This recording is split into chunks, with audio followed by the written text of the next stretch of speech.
Aleluia, aleluia, aleluia, aleluia, aleluia, aleluia, aleluia, aleluia.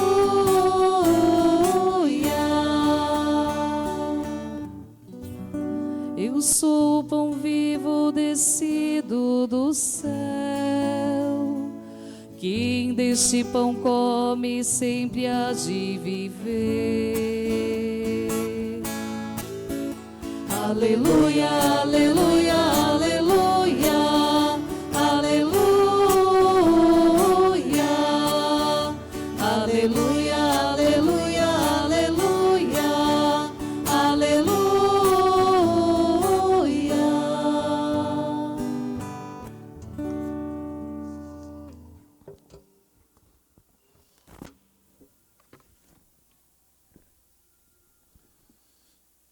O Senhor esteja convosco. Ele está no meio de nós. Proclamação do Evangelho de Jesus Cristo segundo Marcos. Glória a vós, Senhor.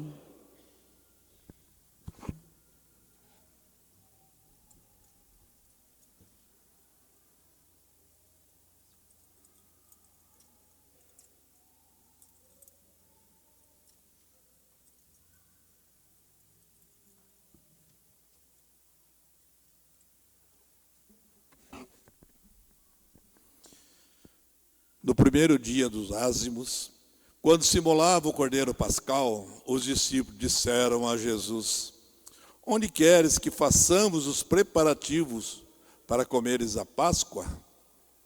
Jesus enviou então 2 dos seus discípulos e lhes disse: ide à cidade.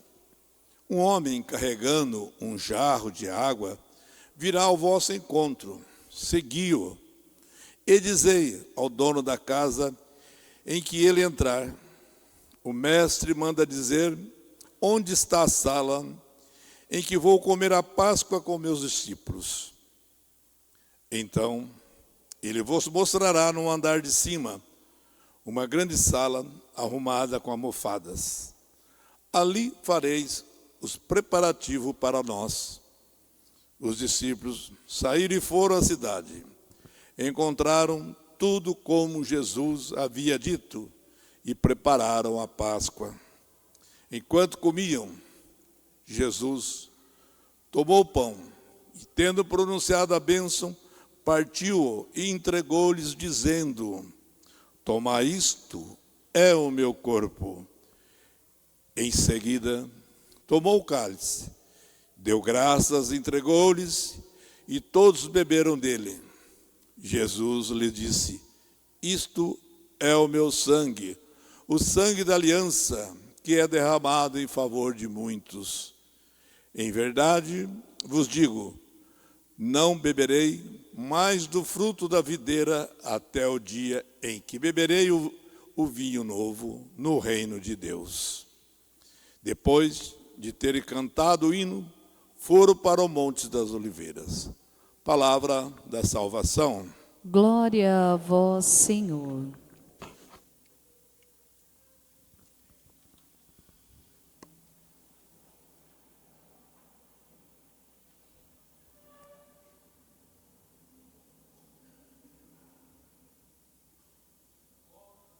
Corpus Christi, a festa do corpo e do sangue de Cristo, a festa popular da Eucaristia.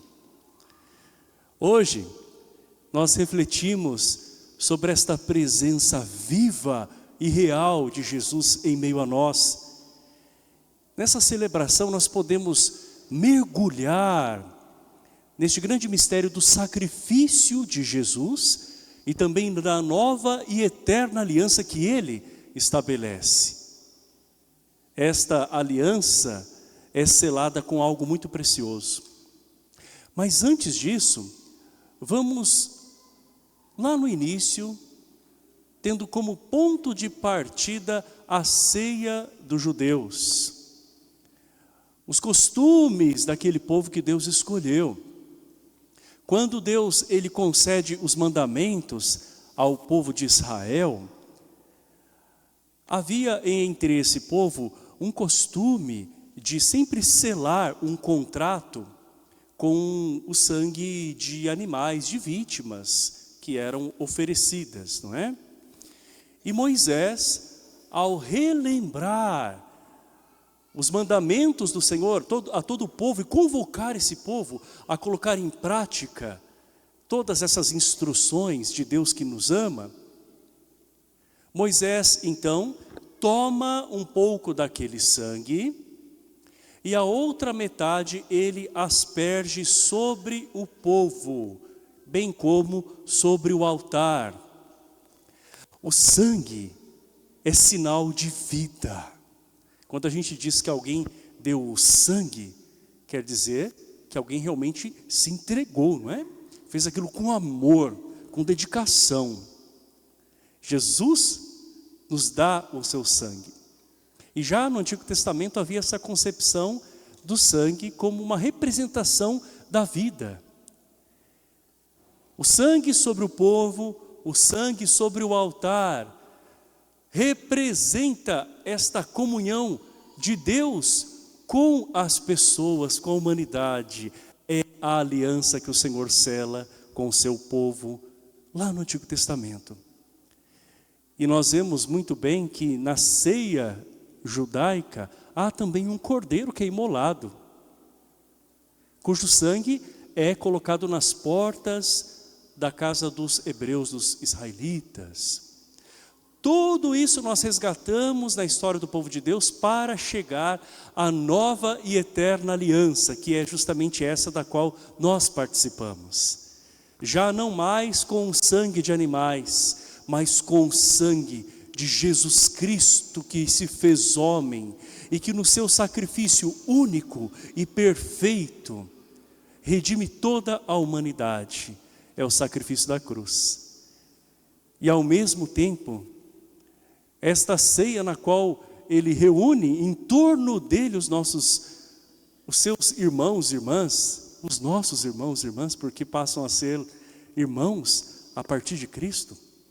E nós ouvimos também a sequência, que é como um poema, não é? Logo após a segunda leitura. Ali nós vemos uma verdadeira catequese sobre a Eucaristia. Cristo que está em meio a nós e veio a nós por meio deste sinal da Eucaristia a partir do seu sangue derramado. Nós celebramos a Santa Missa e devemos celebrá-la com consciência de que é o sacrifício do Senhor que está à nossa frente. Contudo, que ninguém participe dessa Santa Missa como se estivesse num velório, porque na Santa Missa, além da entrega total do Senhor, nós temos o Cristo vivo, é presença real, viva, corpo, sangue, alma e divindade, é Cristo inteiro, é a sua vitória sobre o pecado, sobre a morte. Por isso que nós celebramos também com alegria e fé viva. Se este sinal sagrado nos une a Cristo, também nos une uns aos outros. O sentido da Eucaristia celebrada com os irmãos e as irmãs é justamente acreditar que Ele está conosco, que a Eucaristia nos fortalece, que a presença de Cristo está em cada um que o recebe. Mas esta presença só pode frutificar nas pessoas que realmente quiserem se assemelhar a Jesus Cristo, que o comungam não por tradição, e não simplesmente como passaporte apenas para a vida eterna, muito embora seja uma promessa de que aquele que comer do pão da vida terá a vida eterna. Mas a Eucaristia tem que ser, acima de tudo, este compromisso com um Deus que fez uma aliança conosco. Eu disse conosco, não é comigo somente. É com todo o povo de Deus que é alcançado por seu amor e que se deixa abraçar por Ele. Então a Eucaristia tem um grande sentido para nós de unidade como centro da igreja. A aliança do amor.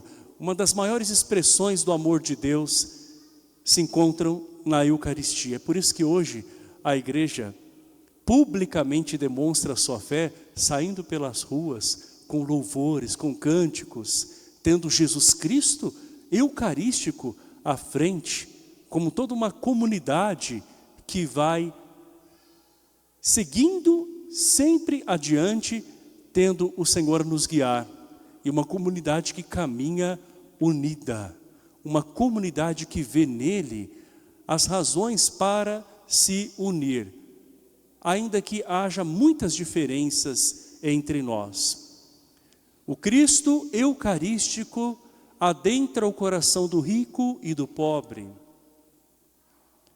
do santo místico e também daquele que recai por muitas vezes, depois recomeça pedindo a misericórdia de Deus e buscando uma vida mais santa. A Eucaristia adentra o coração de cada pessoa que a acolhe, mas os efeitos desta Eucaristia, como já ouvimos, os efeitos são diferentes nas pessoas que o recebem, justamente por conta da disposição com a qual cada um recebe. Quem recebe Jesus Eucarístico tem que saber que não está somente recebendo o tesouro da igreja, mas está se deixando configurar por Ele, está assumindo a Jesus Cristo como Senhor e também como exemplo, Cristo que vive em nós. Seja numa igreja grande como esta, seja lá no sacrário de uma capelinha rural ou de algum canto da cidade, seja num belo ostensório, seja numa modesta âmbula, Jesus Cristo Eucarístico está ali. E não apenas nestes vasos sagrados, nesses objetos litúrgicos, mas sobretudo nos corações humanos, quentes, que recebem a Jesus Cristo e que o levam para todos os lugares. A celebração da Eucaristia faz com que nós despertemos para esta grande verdade. Nós somos peregrinos nesta terra, rumo à eternidade. Jesus Cristo promete que Ele não tornaria a beber do vinho antes de se realizar a promessa completa da eternidade, o banquete da vida eterna. Então, a Eucaristia não é somente combustível para a gente enfrentar as dificuldades nessa vida, é também esta grande esperança de um dia participar com Deus numa comunhão que será eterna.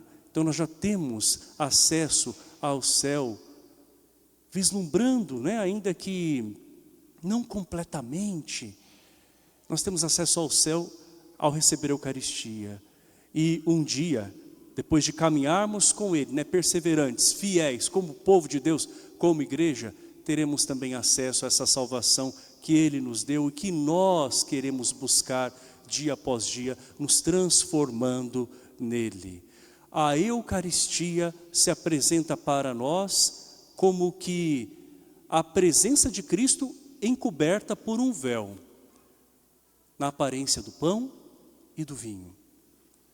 Apenas quem tem fé pode receber este mistério. Este véu que encobre este grande mistério já não estará mais presente no dia em que nós vemos Cristo face a face na plenitude. Enquanto isso, nós queremos caminhar sendo bem-aventurados, mesmo sem vê-lo totalmente, a acreditar que Ele está presente. Neste altar, neste sacrário, no altar e no sacrário de cada coração humano. Creio em Deus Pai, Todo-Poderoso, Criador dos